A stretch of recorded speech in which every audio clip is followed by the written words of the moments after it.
Monday, December 2nd, 2013. I'm Rim. I'm Scott. And this is Geeknights. We're back tonight. We're talking about that Penny Arcade job posting. Rim's idea. Let's do this.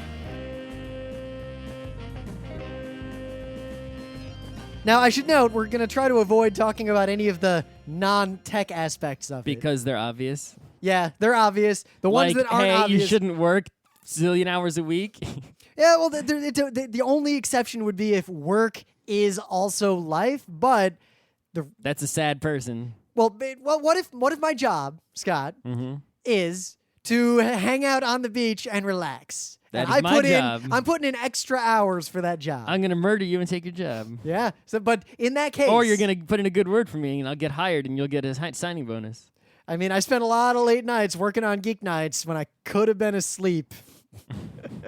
Back in the day when it would take us a couple hours to actually put a show together after we recorded it, but I digress. That's in the second part of the show. But yeah, I was in Istanbul all last week, ironically in Turkey over Thanksgiving, so I did not have any turkey. Is that really ironic?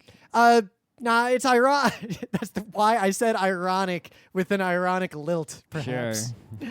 But everyone I talked to who knew that I was going to be in Turkey over Thanksgiving had to basically make some observation along those lines of, you're going to be in Turkey instead of having been Turkey. to Turkey, what, 3 times now? More than that. I mean, the Turkish people know that the name of their country in English is the name of a bird.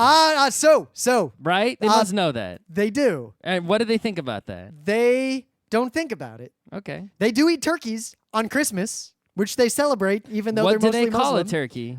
I don't know, because everyone I do business with... What is the Arabic word for turkey? So they don't speak Arabic. I thought they speak Arabic. They speak Turkish. I didn't know Turkish was a different language. Wow. How is it different?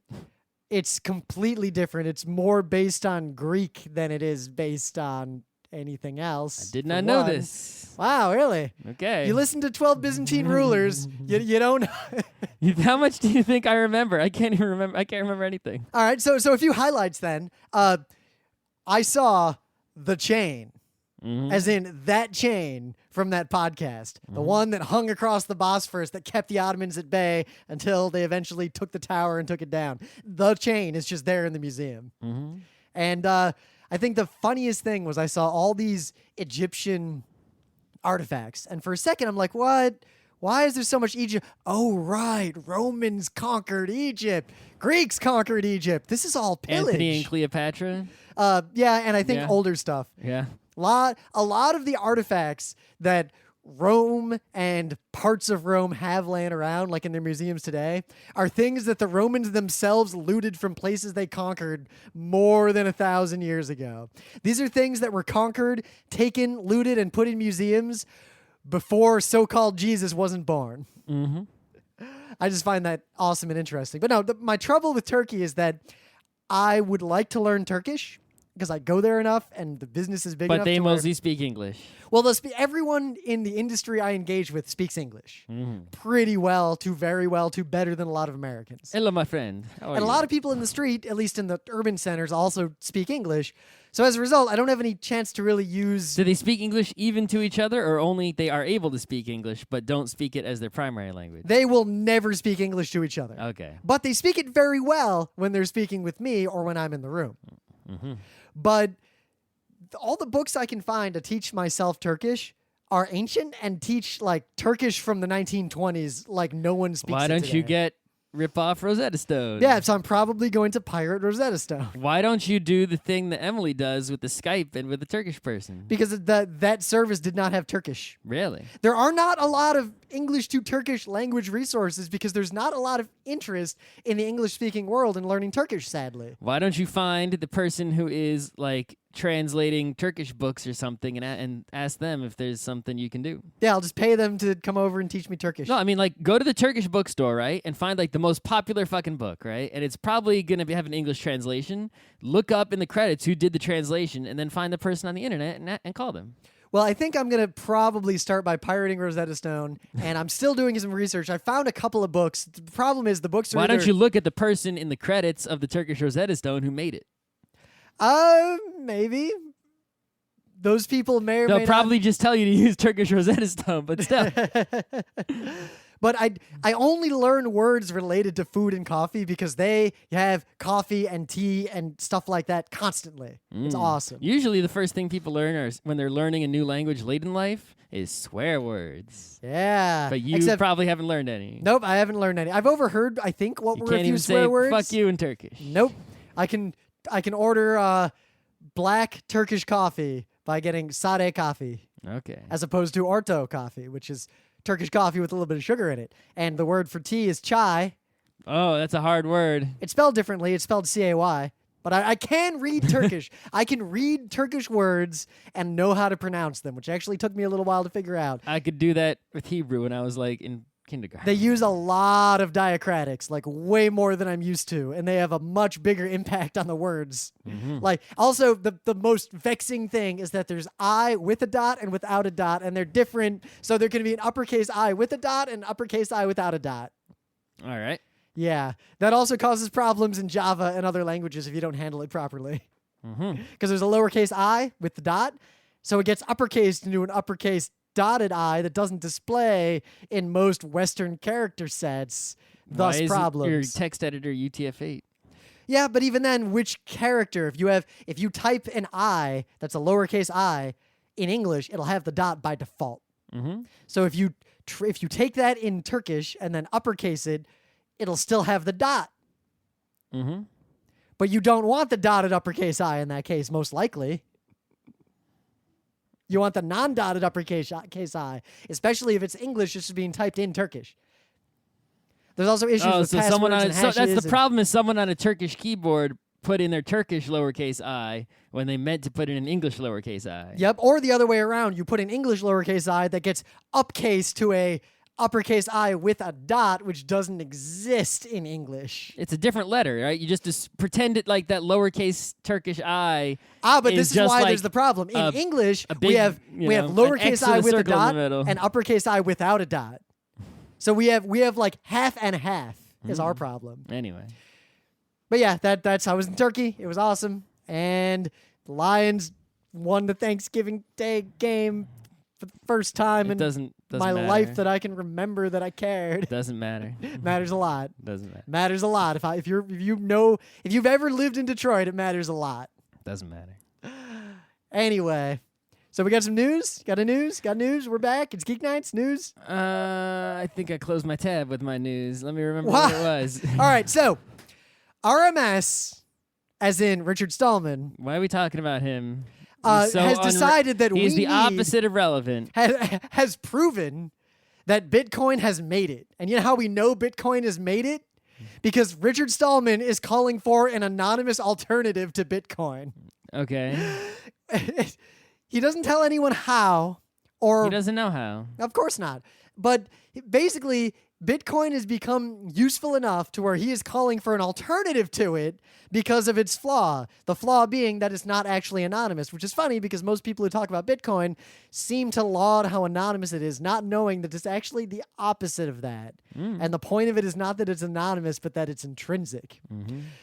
This article, just if you want to see what Slashdot looked like in 1994, this article from today is basically Slashdot in 1994. It's got all the keywords: RMS, alternative to whatever hot technology thing Does it have is. a picture of Bill Gates' face with the Borg on it? It's actually got a picture of a Bitcoin because they have a Bitcoin category because there's so many articles about Bitcoin.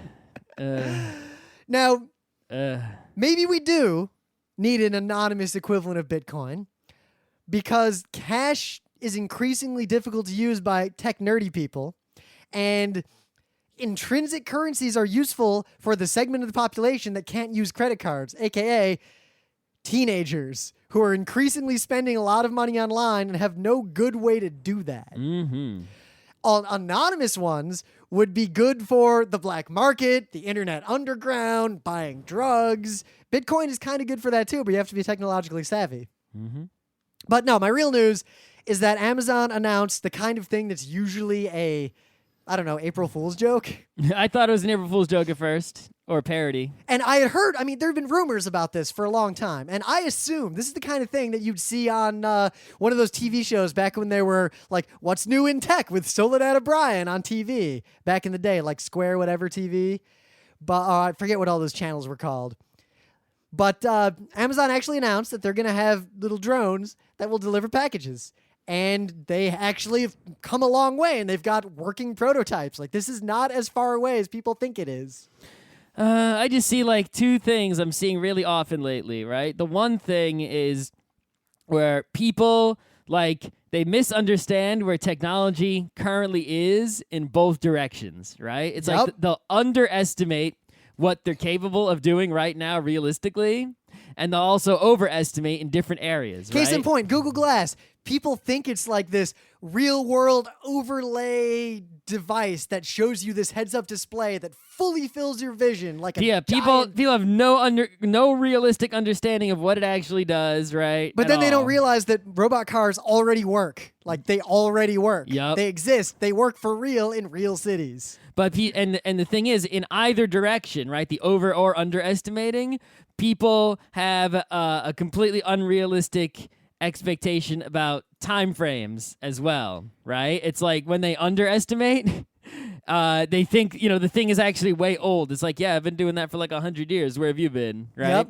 And well, like when Facebook came out, people are like, wow, this is the first thing like that ever. It's like, yeah, never mind ICQ and Orkut. And then when they overestimate, it's like, they think it's going to be right around the corner. It's like, no, you're not, we've been talking. Flying cars? Right. It's like we've been talking about, it's like Google Glass, right? Yeah, it's here. Right? You're overestimating what it's capable of, but you think it's, even if you get that right, you think you're going to be capable of it like really soon. It's like, no, not anytime soon. But right? at the same time, they really underestimate that what glass is right. pretty much already exists and Basically, will be out soon. The whole world just has this, anyone who's not in technology has a completely wrong understanding of where we are at and what things can do. And including, right, this news story is the perfect example because even 60 Minutes, a very reputable news program, right, is acting all like this shit's like around the corner. No, nerds were talking about this back when Amazon started. Sure, but the other thing is like, when is this actually realistically? What day am I going to receive a package by Amazon by air like this? Five years minimum, more like 10. I think this brings up the fundamental underlying point, and I'm glad that you went in this direction. The biggest problem in technology But they have a news story like we're going to have this today just because we can theoretically... Yeah, well, I mean, that's the people are acting like this is some crazy thing. No, this technology has existed for a while. It's not new. Amazon saying they're going to do it. And then they go, oh my God, play gods. A package is going to fall on someone and kill him. Yeah. But it's the same thing as with robot cars. The technology exists today. It is not technologically infeasible to roll it out, assuming no concerns. It might be economically infeasible to roll it out. And it might even be economically feasible. Mass. In mass. You could definitely deliver one package for sure. No problem. It would depend on where. This would be the most feasible in a place like New York City. Sure. Where it could just deliver to all these It doesn't have to go buildings. very far, but there's a lot of people it can deliver to. Exactly. And you could get to the places that are difficult to get delivery trucks to, etc. But how are you going to prevent anyone from robbing it? I'm not worried about that because those are the kinds of things. I would just stand, look around for them, shoot them down, and take whatever they got. Especially, I would use my binoculars, a scope, and if it said Newegg, boom, yoink. If it's right, if it because that hard drive will make it'll survive the descent. Fireman person catching net. I have a feeling that is, this is something you're doing, the thing that people on Slashdot, they do all the time. Whenever there's an article about, hey, we're going to make a subway that goes in space, the first comments are armchair engineers saying, but because of the whatever radiation, it couldn't actually work. It's like, dumb shits. If the engineers are working on it, they probably thought of the most low-hanging fruit dangers that you just thought of. Go-Go 13 attack. Yeah, you know what? If Go-Go 13 attacks it, it's fucked. That's what I'm saying. That's fine. If Go-Go 13 attacks a tank, tank's fucked. That's what I'm saying. But in terms of this, the biggest problem with technology today, in terms of rolling it out, is the gap between government regulation and technological availability. And fear of people. Yeah, but the fear of people kind of ties in. The technology exists today to do this. Amazon could start doing this on a small scale today. There is literally no technological limitation preventing them from doing so. Just like we could have robot cars. It could be windy. Driving. Well, then it doesn't go until the next day. So, yes, today or tomorrow. So Chicago, depending you're on the never getting weather. deliveries. Well, then they do some sort of blimp thing instead where a blimp goes up, rides the wind, and then lands, and then someone just goes around later and picks up all the blimps like once a month. I mean, delivering packages by air, military's been doing that for like as long as we've had planes. Yep. You think the military doesn't Wooden already have crate with drones that can deliver stuff? Wooden crate with a parachute. Old invention. If the military can deliver a Hellfire missile into someone's living room whenever they want via a drone, they can deliver a package with some hard drives and a USB cable. Yep. If they did it via missile, that'd be pretty cool. Dude. But seriously, the only reason we don't have limited trials of commercially available robot cars or things like this is simply that our government is at any level, on the local level, the national level, the federal level, state level, town level, Old is people. 100% incapable of even discussing these issues. Do you know how will New York City, as a specific example, even get to the point where anyone involved in our government even begins to understand how to go about regulating private drones using New York City's airspace? They're still discussing whether to put like a traffic slowing curb in my neighborhood. They're already fighting. They're already realizing that because of state laws, they can't reduce the speed limit to 20 miles an hour because there's state laws that prevent it.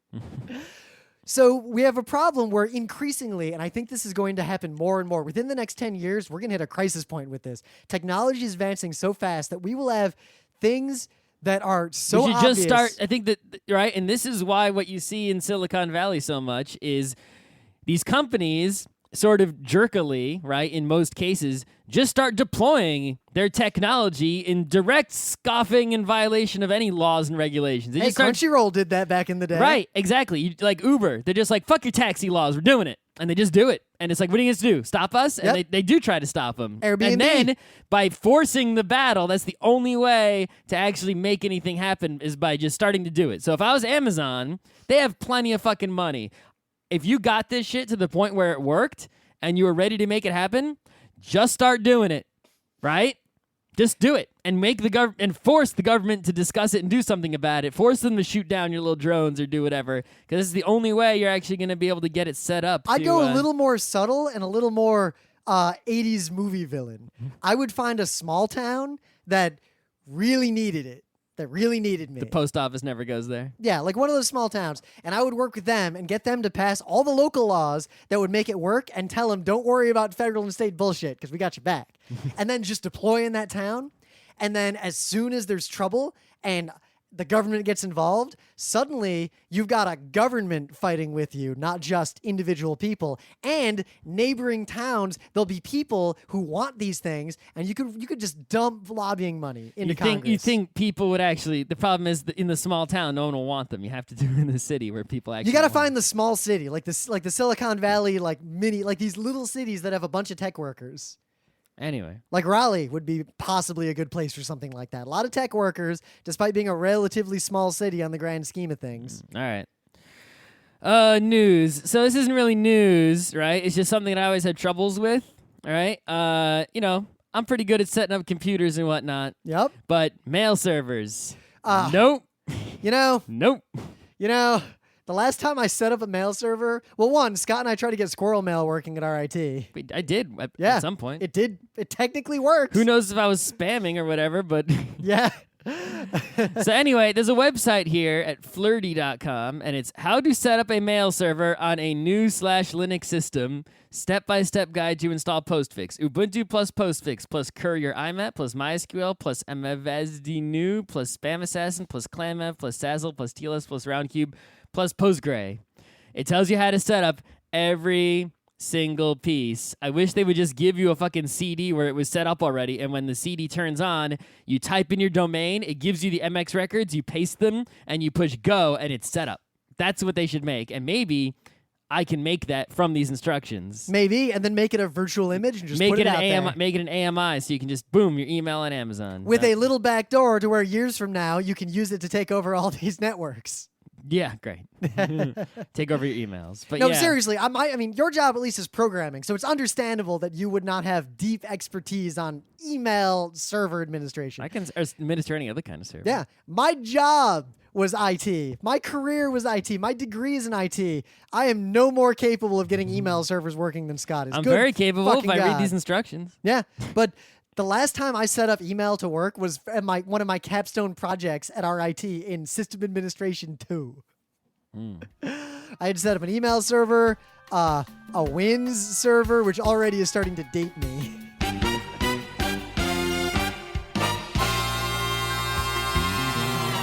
So anyway, things of the day. Little video game thing of the day here. Scott was not aware of these differences. I was not aware at all. Now I don't know what to do with my life. I was aware of some of these. Everything I knew is wrong. My worldview is shattered. But not all of them. So there's a history of Japanese Nintendo games being way harder than the American equivalents because Japan has a Final Fantasy IV. Final Fantasy 2. 1. Mega Man 2 having the easy mode, which doesn't exist. Final Fantasy 6. Yeah. So Every game. pretty much, Japan had a very low opinion of the intelligence of the average American gamer. Not unfounded. They also had a very low opinion Or of was it the- a self-fulfilling prophecy? Maybe if they had given us the real Mario 3 and such, then we would be better at games. Maybe. But at the same time, maybe they rightfully assumed that Americans would give up in frustration rather than rising to the challenge. I don't know, because I played Final Fantasy IV-J, and that game is fucking hard. Yeah. Anyway, so this is a complete enumeration, to the best of my knowledge, of all the differences between the United States release and the Japanese release of Super Mario Bros. 3. Some of I the thought they were differences- identical. Yeah, some of the differences are subtle. Like, there's some graphical changes, like the throne rooms are just different for no reason. Probably for memory reasons. It's an NES, you know. There's a door that's in a different place because it's harder if the door is in that place in Japanese. Only slightly. And I wouldn't die there. in American Mario 3, if you have, say, the Fire Flower and you get hit, you turn into Big Mario. If you get hit again, turn into Small Mario. Get hit again, you die. In Japanese Mario 3, just like every other Mario, if you're Fire Flower and you get hit, Small Mario. Hit again, dead.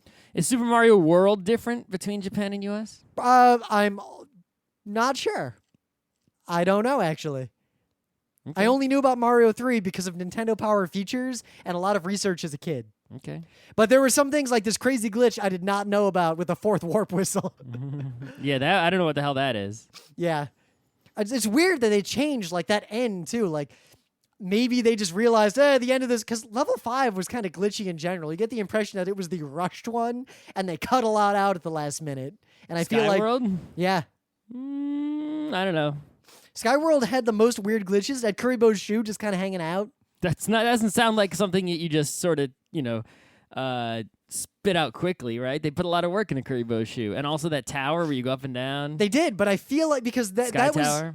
Skyworld always felt kind of different from all the other parts of Mario 3. Anyway, we can talk about that on a Tuesday. Yeah. All right, so another thing of the day. This is just a YouTube channel, not a specific YouTube video. I found out about this. There's a YouTube channel, KBS World TV. And KBS is just a Korean TV station. It's one of the biggest ones. And they just put a whole bunch of shit on YouTube with subtitles, legit. Totally legit, full HD, whatever. Ooh. Like constantly. Like you can just watch their dramas, you can watch it, whatever. It's just all on there. And it's like, whoa, how come like other TV channels don't do this? How come it's like, yeah, obviously, the Koreans pretty good at spreading their culture on the internet. It's better than the other countries. But, how come there isn't like, I don't know, the French broadcast network putting their shows up on, and the BBC does it with their stupid iPlayer you can only watch if you have a VPN or live there or what, right? It's like everyone is getting this wrong. There is a real TV station getting it right. I hope other people follow suit, because if you look, even the unpopular videos they post are getting like hundreds of thousands of views. It is not unpopular. All right, so I want to see a day where pretty much just every TV station just puts all their shows on YouTube with subtitles to spread them around the world. So that way you perhaps with a pre-funding model, like what funded Bee and Puppycat. Yeah, so you don't need some shady fucking fan subbers posting it on weird websites and whatnot. They just post legit. So yeah, in the meta moment, the book club book is Aidoru by William Gibson. now. I started reading it again because I had a bunch of long flights. I didn't. Will I finish it again and then start reading further? I have a week Captain Nice vacation. Guy I have a Penis week Adventures? vacation between Christmas and New Year's.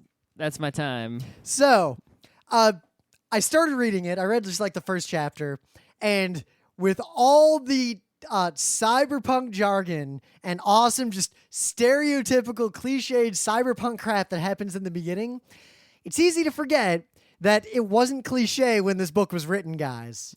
This book was written in 1996. Yep. 1996. In 1996, upgraded to a 33.6 kbps modem. I was a freshman in high school. I was maybe like 14 years old. The ideas in books like this were not common. It's one of those situations where something seems cliche and you forget that it came about before that thing was cliche. This book is kind of awesome, so I actually am really looking forward to reading the rest of it again. Yep. Okay, other things. MagFest. Go to MagFest, we're going to be there. I don't know if we're allowed to say it or not, but I'll at least say that we're going to be on 3 panels at MagFest, 2 of which we can't talk about yet. Scott and I are splitting up. We're actually 4 panels total. Scott and I are going to split up and each sit on a different panel about a different topic. I think Scott's on something about video game controllers, and I'm on something about privacy in games. And we're both going to be on one about games of the future, like gaming 30 years from now. Mm-hmm. Kind of like Y plus 30, but without any trademark infringement whatsoever on that name. And we're going to be doing a longer, harder version of bad games that we did at PAX. We have an extra 30 minutes, so prepare yourself. I got to find more cartridges of ET before we get there. They're easy to get. MagFest is awesome. You should all be there. It is the only convention better than it for gaming is PAX. Yep. What else is there? Not much. It's December. It's the holidays in the United States and most of the world. It's also really cold in the United States at this time of year, in the New York northern parts where we live. So shows may be spotty until January, in which point shows have been historically steady. Yep. Usually we kind of fade around the holidays, and then we appear with crazy stories and bullshit from when we were gone. Between January up to March, April, which is PAX East Anime Boston time. I mean, we're going to come back from MagFest and the holidays and New Year's and everything in January. And then we're going to have all the videos of our lectures from MagFest. We're going to have all the stories from MagFest. We're going to have all our holiday crap. We're going to come out strong again, but there's going to be a time soon where it's going to be slim pickings. Anyway, for you Geeknights fans. You should go to our website, frontrowcrew.com. You should go to our awesome forum, which is newly hosted on Vanilla with the new version of Vanilla. And you should go to all our places like YouTube and shit. Yes, the more you spread around our YouTube videos, the faster we will continue to produce Geeknights Present Shoujo Kakame Utena. And all our Twitters. I don't think Scott wants to do any more of them, but I am going to record my own episode of another Radio Free Equestria because unless Scott wants to. Not really. Really? Did you watch all 3 episodes of the new season? Yes. So the Ghost and Mr. Chicken episode where they get scared with the pipe organ? Yes. Okay. So I noticed something. Yeah. When she drinks that potion that gives her magical memories, the logo on that potion is the logo on another bad thing from before. And when she casts the spell to make it work, it's the same bad magic that Sombra used and that she used when she was interacting with Sombra's stuff. Yeah.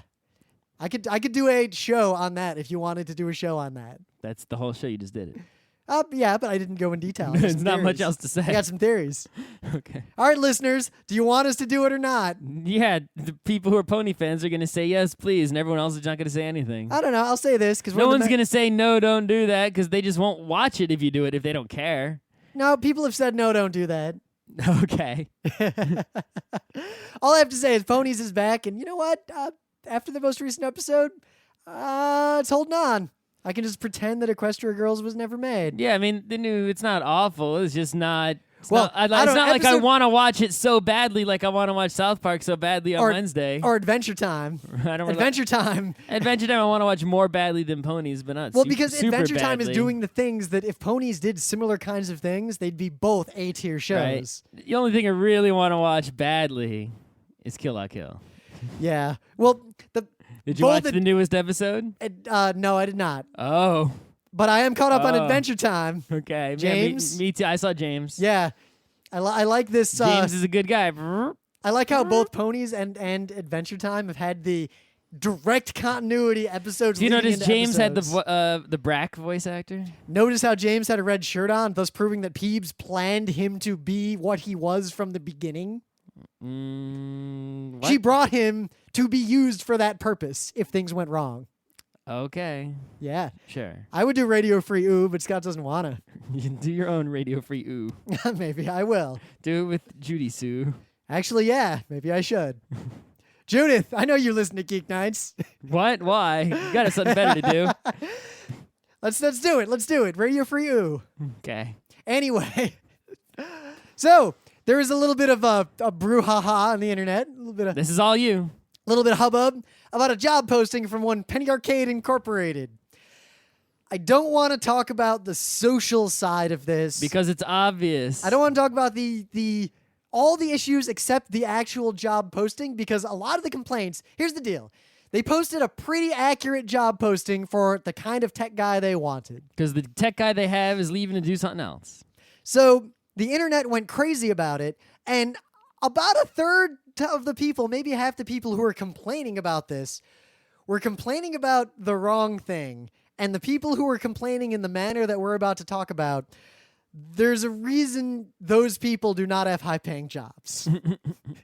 So a complaint. Well, here, I'm going to read the job posting. Well, I not mean, the whole think about it, a thing. lot of people are complaining simply because they're Penny Arcade haters. They'll hate on anything Penny Arcade does ever. They'll find a reason to make it like a huge, catastrophe where it's like this 10,000 job postings just like this every day about companies you don't care about, so you're not making a hullabaloo. Now, there have been, don't get us wrong, there are Penny Arcade catastrophes, Mike Krahulik. Like this one also. Yeah, but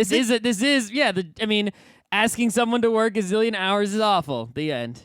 Well, I'm not sure how many hours they actually work. The guy said there was a posting by the guy who had the job. I have that post up. I read that. He said, basically you can't go anywhere because you're on call 24/7 and you're the only guy. There's two separate things. There's the on-call thing, and then there's the actual working hours thing. Because not to disparage him, but based on reading that and seeing just kind of how this all evolved, I don't think, other than the on-call aspect, the amount of work it would take to do what they need is maybe 20 hours of work a week. Tops. Right, but if you work at Penny Arcade, who's going to make you stay there for a zillion hours a week? And it'll look down on you if you leave at 5 every day. Maybe not. Maybe what if you got everything? What if you came to the office and just fucking hung out and played games because there was no work to do because you did it all? Who would fire you? I don't know. If he's smart, He'd he wouldn't. definitely give you a talking to. I don't know. No, because that's one of the biggest problems with tech is you know what? It's the same thing that managers of terrible fast food jobs will say. You'll hear this phrase a lot. They'll say, if you got time to lean, you got time to clean. Meaning they're paying you for your time. So if you finish all the work, it's your responsibility to find more work to do and to work more because otherwise, why are they paying you? Why are you? Maybe you should have hired me for half the time that you hired me for. It's Ah, not but- my fault that you mishired me. But the problem is they'll hire you for half the time, but then pay you half as much, and then you don't have enough money to live. We kind of have this messed up situation. Pay me more per hour, and then We have this messed up situation in America. Right, and this is where why you're expected to have a full-time job of 40 and to this 50 has hours nothing a to week. do with technology, which is why we're not talking about this part. We're talking about the technology part. Yeah, but I feel you itching to talk about it. No, that was all I just said. The end. Nah. So here are the requirements of the job. Mm-hmm. You need to have a level of attention to detail. That everyone writes that in every job description ever. It means nothing. I know. Except, it means nothing except that anyone who doesn't, I would not hire.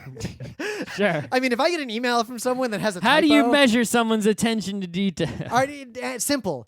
If they follow the instructions that I put on the job posting and there are no misspellings in their resume or the email they sent me. Done. If they don't meet that basically, if they don't have that, then not. But even there's looking no at it. reason to write that on the job posting. Nah, maybe. I don't know. Maybe you need to write things like not creeper. Yeah, you should write that. Yeah. Strong project management skills, Okay. which is something most people who say they have do not have. It's such a subjective, not, measurable Yep. thing, so whatever. Motivated self-starter who can overcome and work around issues independently. Yeah. Okay. Flexibility to travel 30% of the time. Not uncommon in tech. I on travel almost that percentage. I mean, you got to be going to PAXs. You're going to be right. Yeah, so. I mean, look, I was just in Turkey for a week. Right. I go to Turkey. I travel overseas so much for work that I had 2 sets of extra pages added to my passport, and I will still probably fill it before it expires. You have no problems working in a creative and potentially offensive environment. Yeah, definitely not a problem. Yeah. It's Penny Arcade. Flexibility, adapting to deadlines, changing schedules, priorities, the same old work well under pressure. Ability to communicate and work in a team environment. Yep. Again, You obvious. can't work with people. You can't work. Go be an author, right?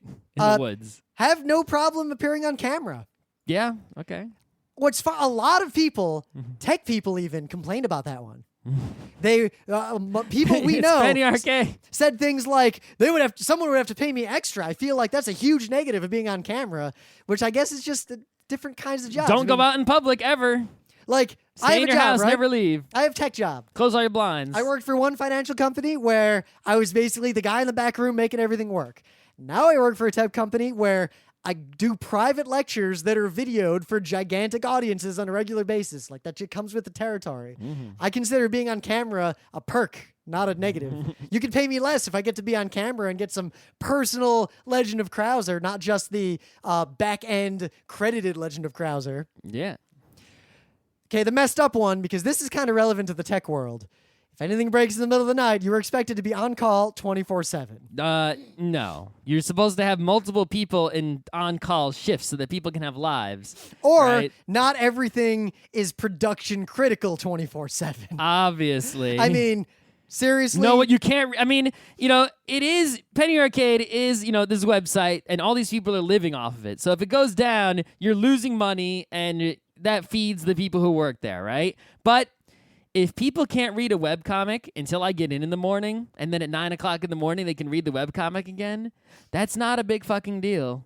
That is a very, very small deal. It's not a bank. It's not a hospital. It's not, fucking military systems. It's not the stock market. It's not something that's so disastrous. It's you can't read a webcomic for 6 hours. I can fix that in the morning. You don't have to wake me up for that, right? Just because you care about it that much, the rest of the world doesn't care about it that much. Yep. Let it go. I'm going to skip all the work-life balance stuff because that's a Thursday topic, not a Right. Monday topic. And you'll skip the have to live in Seattle, which is not New York. Yeah, which is not as bad as it could be. There was the other job posting that for PAX Event Manager that requires you to live 3 weeks in Seattle and 1 week in godforsaken Connecticut Yep. every month. Yep. Yeah, not going to spend that much time in Connecticut. Nope. So real actual requirements. BA or BS degree in computer science or related field. You got to have that. That's fine. That's a fine requirement, Internet. In my personal experience, I have met very few competent tech people who don't have one of those. I'm sorry. But a lot of people know how to code or they know how to set up a server. But the difference I know is people that, who do have that and don't know how to code. yeah, the people who have the degrees, at least from a reasonably good school, tend to have all of the skills. They can set up a server and write code. Mm-hmm. A minimum of 3 years in development and project management. That's not much. Yeah, preferably in a professional workspace. Basically, they don't want someone fresh out of college. They want someone who has been able to do this before because you are going to be responsible for their livelihoods effectively. So they want you to at least know what you're doing somewhat. Yep, but also not just someone who can write code, but also someone who can manage the code itself. Mm-hmm. And those are two different jobs. That's why RIT had computer science and software engineering. Strong experience in PHP, MySQL, JavaScript, CSS, Apache, jQuery, Ajax. Duh. Modern technologies, Yeah, relatively speaking. Yeah, if you're a web person of any kind, those things should all be on your resume already. Strong experience in one of Java, Python, Ruby, or any other object-oriented language. Yeah, it doesn't really matter. You just got to be able to write code. Yeah, if you know Python and you do web development and you have to do something that's Java instead, you can just do it if you're a good programmer. Of course. Maybe you'll have to look up a few keywords and things along the way, change an IDE setup, but it's not hard. Mm-hmm. A history of running and configuring multiple server environments, including load balancers, web accelerators, caching systems, databases. Not hard. A history of running multiple server environments, load balancers, varnish. So I do that. the complaint I saw from a lot of people on the internet was that set of requirements does not describe one person. It describes a number of people. That no one person would have all those skills. The hours describes a number of people, And, but the skills describes I would say, one again, person. If you ignore the 24/7 support thing, for a shop like Penny Arcade, the number of hours of someone competent, Well, yeah, a 40-hour work week would cover all of that. absolutely. I mean, I do all that. So most of the people I work less than 40 hours a week. who are complaining that nobody has all those skills, including also being I able have all to those do skills. basic IT in the office, like configure the office firewall because something changed. I have all those skills and more. Yeah, anyone with competence in tech could do all those things and could learn the few things they don't know. Right. There's a lot of people out there I notice because I hire people and I interview people, and they have, instead of being generally knowledgeable with computers, they know one thing. Like they did Ruby on Rails tutorials and they made web apps with Ruby on Rails, and all they did was write Ruby on Rails code and they learned Ruby on Rails, but they didn't learn anything else. So they can't, if you ask them to do the same exact thing and something else, they can't do it because they didn't learn HTTP or how the web works. They just learned Ruby on Rails. These are the guys who know Ruby on Rails, and but they don't know how hosted to type apt-get install Ruby. Yeah, they hosted it on Heroku, right, which did all the hosting work for them. So they never learned how to set up a Linux server. They did everything on their Mac, right, following a tutorial to set it up once, right, the development environment. They don't know how to set up the server environment at all because Heroku did it for them. They paid a bunch of money extra to Heroku for the more expensive hosting, and that's pretty much it, right? It's like they know exactly one thing, and they don't know any other things. They don't understand how computers work or anything about that, and they probably don't have the BS in computer science. Yep. So they're not good for having any sort of real job. I would never hire you for anything unless I really just needed like an army of Ruby on Rails guys who only know one thing. And that, Yep. So again, aside from the 24/7 work-life balance thing for support, the technical requirements of this job are very minimal, actually. Yeah, Like that's a baby job. Really, really low-hanging fruit. Like anyone fresh out of college should be able to do these things. Yep. So but they want someone. They just want someone who's they're sure can do those things and Yep. isn't probably. I could have done that job out of college Oh, easily. easily. I could not have, just 'cause I'm not really a developer. Like it would have, if I did it, it would have taken me 80-hour weeks just to learn. They should have posted coding. that job when I was coming out of college. They would have gotten me. I would Yeah. have been too naive and dumb and taken Well, it. like when I saw that other posting they had before for PAX Event Manager, and I read it, and it literally was, this is a list of everything Rim's good at. Mm-hmm. Just write down the list. Rim. Sure. Of course, then I would have. I don't know. Imagine a weird alternate reality where fresh out of college, those two jobs got posted and we applied for them. But I mean, I'm sure this happens in lots of other fields too, right? It's like, you never pass by a car dealer and it's like they specialize in one kind of car. And it's like, dude, if you know how cars work, shouldn't you be able to repair any car, right? But no, it's like, it's not just the ones that are on the dealership, right? It'll be like, Yep. It's like some, independent mechanic, but it's like the whole parking lot is all Benzes. It's like, we fix Benzes, that's it. And it's like, if you brought them a Ford, I'd bet they'd fuck it up. It's like, shouldn't you understand cars fundamentally, on some fundamental level, mechanics? How to Well, it might be the expertise of, they're Yeah. good at working with these cars.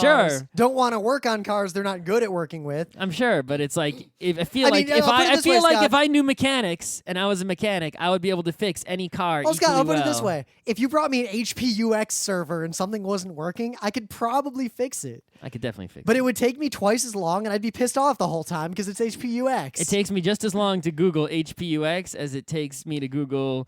It actually takes me slightly longer to Google HPUX than it takes me to Google BSD because it's one more character to type. So here's the trouble. HPUX, you won't find as much up-to-date, modern, useful information because it's not commonly used. It's old. I could still do it. Yeah, you could, but it'd take you longer than someone whose thing was HPUX. We'll see. Let's have a race. Well, I'll set up an HPUX server, Mm-hmm. and then I'll break something on it. I'll find some old You probably suspended just break NTP. because that's what you do.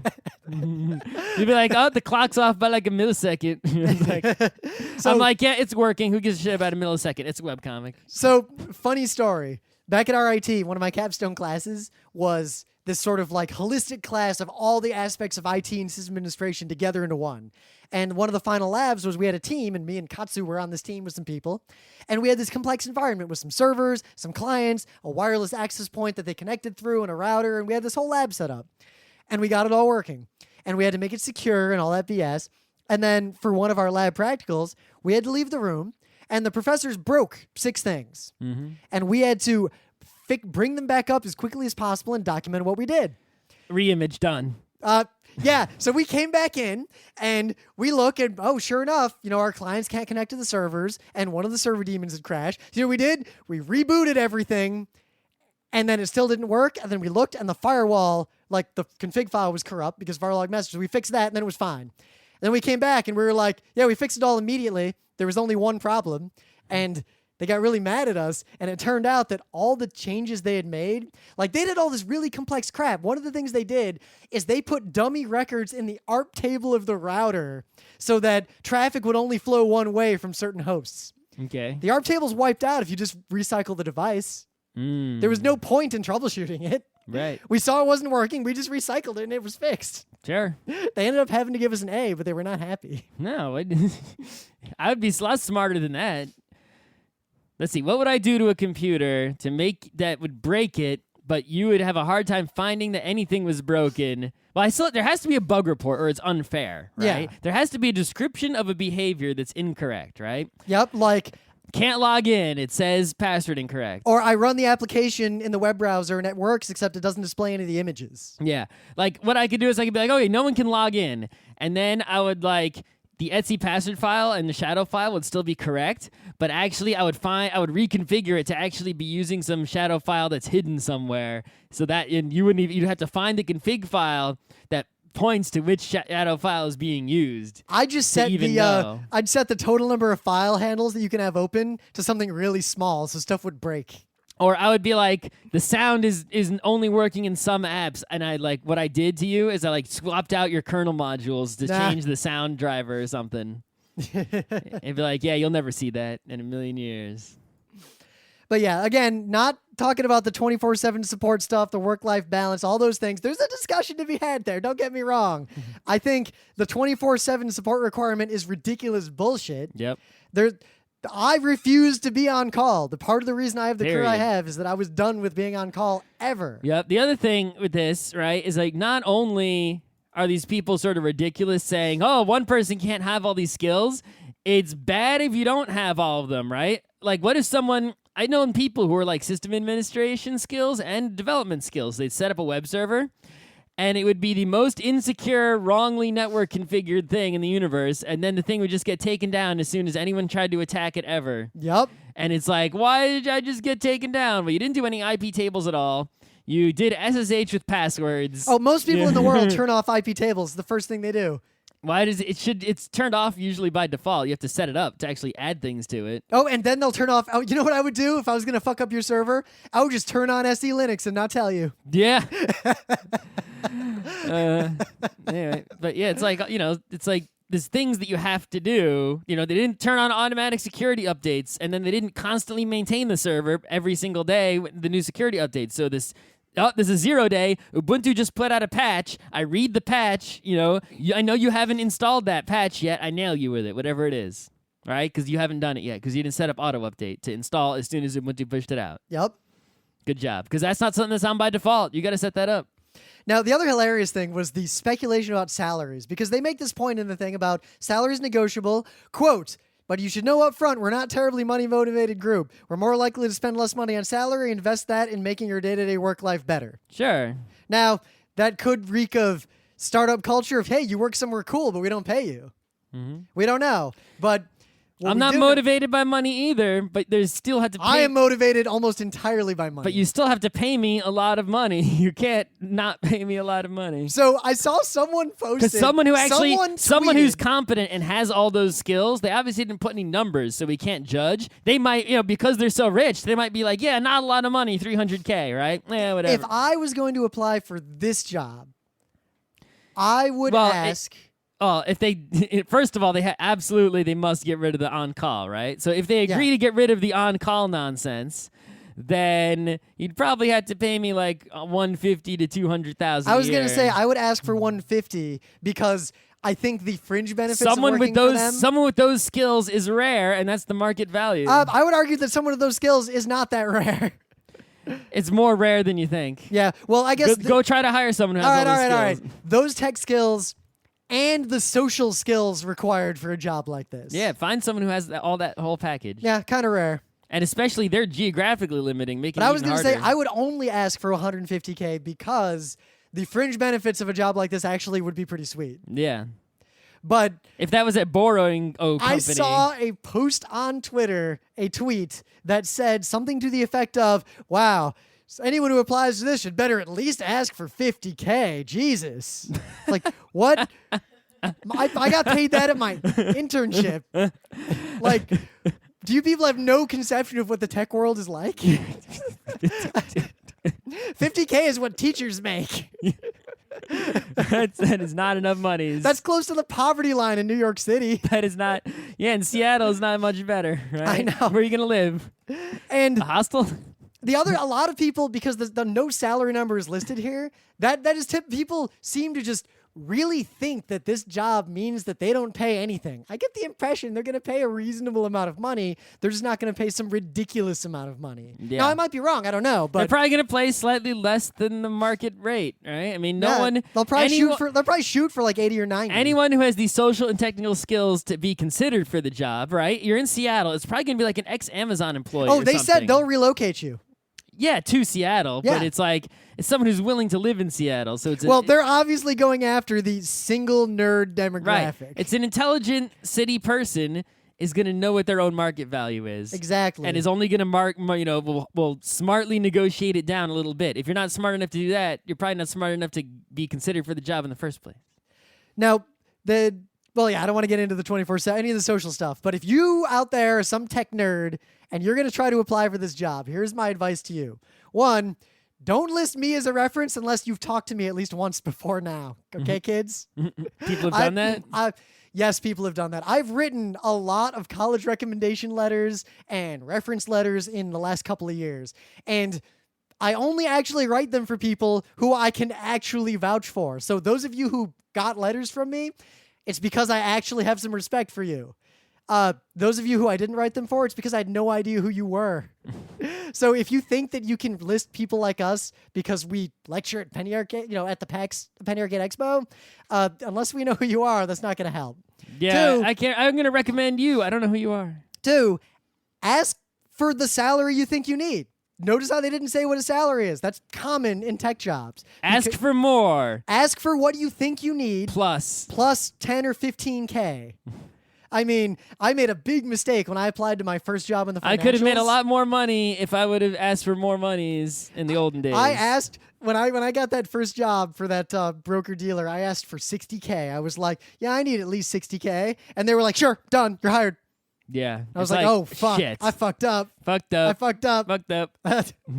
Yeah, then a month later, they're like, okay, yeah, you're good. And then they raised it to 90. They were like, yeah, you really asked for the wrong amount of money, kid. So don't make the mistake I made. If you ask for the amount of money that's reasonable and you are skilled and you don't get the job, then you didn't want the job. You don't want a job that'll pay you less than you actually need.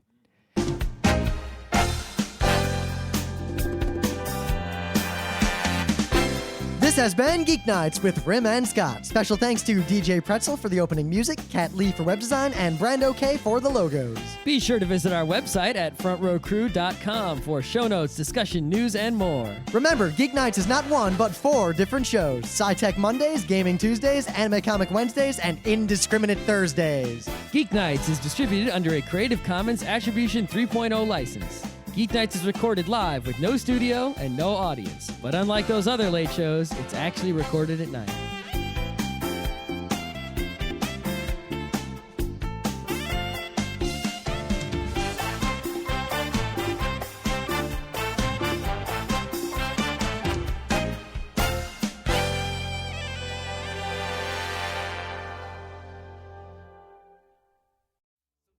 There's a party at the school.